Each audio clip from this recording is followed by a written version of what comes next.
Hello, everyone, and I'm Christina Giordano, the founder of Sold. That's Sould, your go-to resource for soulful entrepreneurship.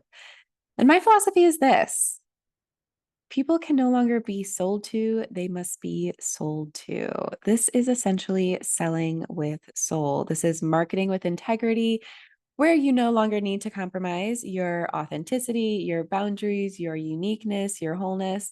This is messaging in a way that actually reflects the transformation you provide because it's your story, your transformation, and nobody can compete with that. This is monetizing yourself in a way that honors your fullness, all of the pieces and parts of you that are meant to be divinely resourced. So join me every Wednesday to learn all of this and more. Let's jump right in. Today, I want to talk about communication. Communication is everything. It's verbal and nonverbal and tonal. It has energy, it has a vibe. We are communicating all the time to ourselves, about ourselves, from ourselves. It's what brings us together. It's what attracts us to others. It's how we express. It can be used as a source of for good, or it can be used as a force for evil. It's all around us and within us, physically, spiritually, emotionally, and intellectually. There's a lot of intention behind communication. And the key to our success as an aligned business owner comes down to how you communicate about what you do and for whom. What will your business look like? What vibe do you want to give out? How do you want others to feel when they look at or interact with your business?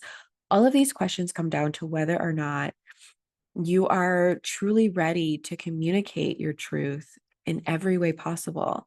And the way that you communicate your truth is through finding what I like to call the three C's: the courage, the creativity, and the compassion to do so. So let's dive into each one. We're going to talk about how each of these three C's are essential to how you communicate your truth, how you communicate about your business, how you communicate about your work, and how you really put it out in the world with some intention behind it. So, first, let's talk about courage. Why do we need to be courageous when growing our business? Well, because when we put ourselves out there, it's a little scary. When we share our stories, we're anticipating a response. When we show up, we might be a little nervous about how we might be perceived. And someone who I love to follow, Brene Brown, always says, vulnerability is not a weakness, it is our greatest measure of courage. This is a quote I try to remind myself regularly when I am feeling particularly vulnerable when working on my business. And over time, I realized that in order for me to truly stand out and make a name for myself, I had to let the unique parts of me shine. I had to let my humanness, my quirks, my own personal edge be at the forefront. And sometimes in sharing myself, I realized that that also included the stories I have of shame and struggle. And part of the transformation that I help others through is something that I experienced so profoundly myself. What's brought me success is the ability to be brave and to own my experience. When I took full ownership of my life and worked towards the person I was longing to be, that's pretty much when everything changed. I connected to myself in new and deeper ways. I found meaning in places I never expected, and I experienced gratitude like never before. And the perception that vulnerability is a weakness is inherently flawed because being vulnerable is how we truly connect to others. It's how we relate to each others. It's how we tap into the deepest, even darkest parts of ourselves and let another take a glimpse of it. And when we do it in our marketing, it's really what makes us relatable. It's part of that alignment, that magnetic energy that we share with another when we say, I get it. I've been there. I've been in your shoes before. I know exactly what that feels like. And you can really dive into it and, explain what it feels like. And it's almost like you're touching their heart in a different way. So being vulnerable is quite literally the equivalent to being brave. It's the greatest indicator of a courageous person. And when you are vulnerable, you give others the permission to be vulnerable as well. Or look at it this way, when you're brave, you give others the permission to be brave. How wonderful is that? One of the most frequently asked questions I get about being courageous in business is, where do you draw the line? And it's a great question because I do believe that there is such thing as oversharing and letting it kind of all hang out. And I have a two-part response to this. Number one, I don't believe that you should openly share anything that you haven't fully healed within you yet. So a lot of people, a lot of marketers or marketing experts that I've seen in the field, they say, um, show the scar and not the wound. So another way of putting that is, if you're still getting over something or still like a wound, openly bleeding over something, over a trauma, over a struggle, over a challenge, that's not really the time to show people. Show them the scar, show them that you've healed, show them that you're on the other side of it, show them that it's been, you know, patched up and it's been closed and it's been um there's a protective layer over it, like it can't be hurt anymore. So healing means that you fully understand the lessons from the experience, and when you fully understand the lessons from the experience, that's when you actually have the wisdom of the experience behind you and in your intention of how you communicate. So when people sometimes share the wound that they're experiencing, there's a tendency to look for validation, or perhaps they're looking for something that isn't necessarily a moment of true vulnerability. It's different.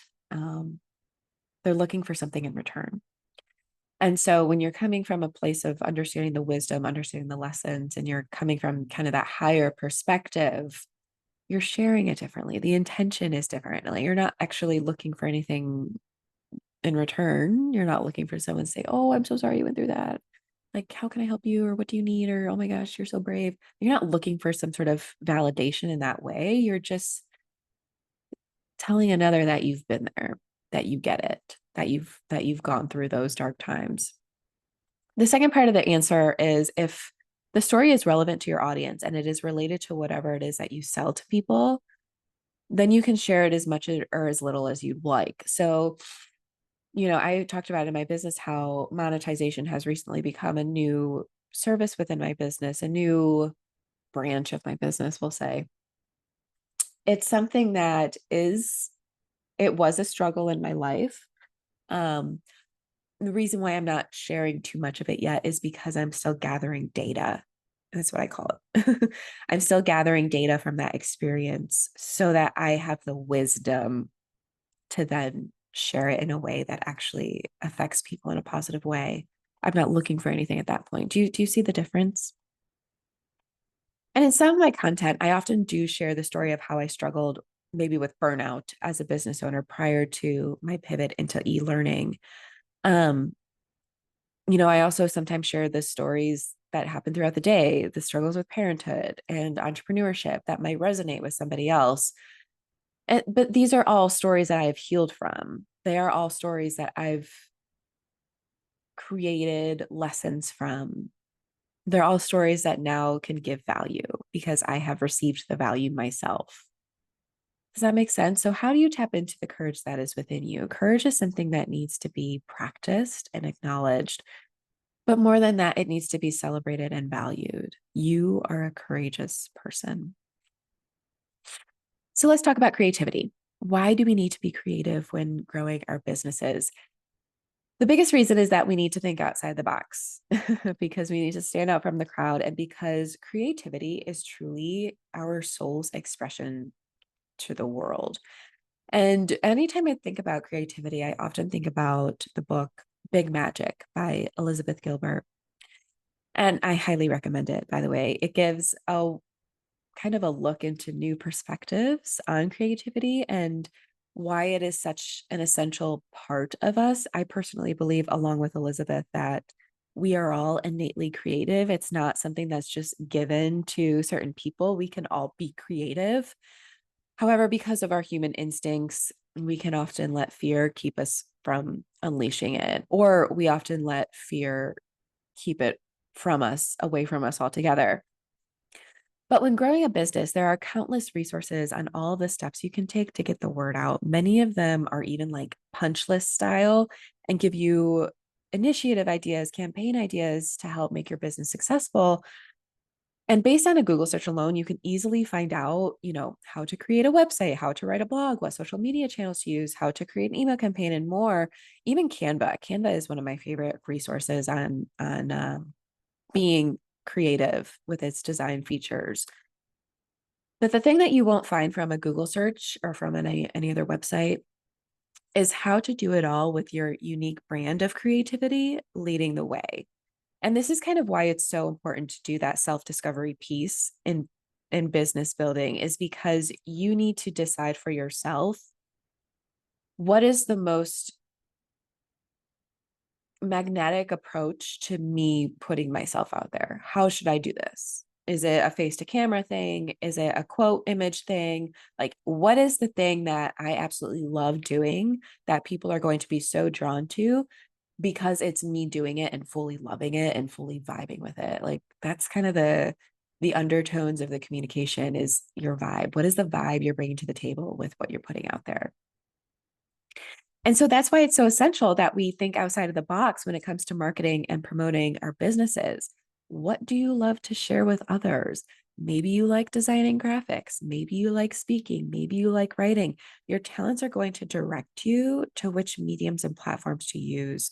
And then your creativity will show you how to engage with those mediums and platforms. What can you put out there that is unique and fresh and engaging and directly representative of you? So maybe there's a free and unique resource you can share. Maybe there's a fresh campaign you can launch. Maybe you have some great content that will provide so much value and knowledge. Again, what we share all comes down to value, but how we share it is where our creativity shines. So again, this is where the things that inspire us matter. So share what is inspired. If it's inspired, it's relevant. If it's inspired, someone will care. If it's inspired, it will benefit your business. You are the brand, the thing, the soul power behind your businesses. Your unique personality, experiences, interests, and opinions are meant to come out in your work and in your word. So how do you connect with your innate creativity? And think about ways that you can kind of reclaim your creative force. That's something that I've had to do over the years, is like reclaim that creative energy of mine so that I could remember what it feels like to be creative. And more importantly, to realize that, yes, I am a creative person, and so are you. Now, the third C is compassion. And this one's kind of the overarching C of them all. No matter what you offer as a business owner, I'm going to assume that you're doing it from a place of radical care and compassion. Because after all, if you're here, you're more than likely a heart centered business owner. If you're listening to this podcast, you are for sure sold. And here's the thing about being heart centered, though. Yes, you are showing care for others, but you're still putting your heart first. So you come first, even when you're heart centered. There's a quote from Brene Brown's book, Daring Greatly, and it's: compassion is not a relationship between the healer and the wounded. It's a relationship between equals. Only when we know our own darkness well can we be present with the darkness of others. Compassion becomes real when we recognize our shared humanity.